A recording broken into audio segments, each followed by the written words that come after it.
Yo, what's up mga kasipul? For today's video mga kasipul, ako po ay nagluto na naman ng ulam mga kasipul. Ito na po yung aking nilutong ulam. Simpleng adobo lang mga kasipul. At hindi na pinatuyuan ko lang po to mga kasipul. Yan.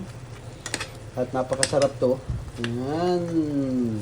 Babaliktarin ko lang po mga kasipul. Ipailalim po yung sa ibabaw nito mga kasipul. At napakasarap-sarap to mga kasipul. Ang nilagay ko lang po dito mga kasimpol, konting suka, toyo at saka suka lang. Yan lang po yung aking nilagay dyan. At patuyuin ko lang po ito hanggang lumabas po siya, hanggang mag golden brown po siya mga kasimpol. Yan po ang ulam ng anak ko na naman. Nagluto naman ako ng ulam ngayon nila mga kasimpol para pangbaon na naman ang anak ko bukas ng umaga. Dahil pag-uwi ko po ay wala na po. 14 po o 20 po ako makauwi mga kasimpol.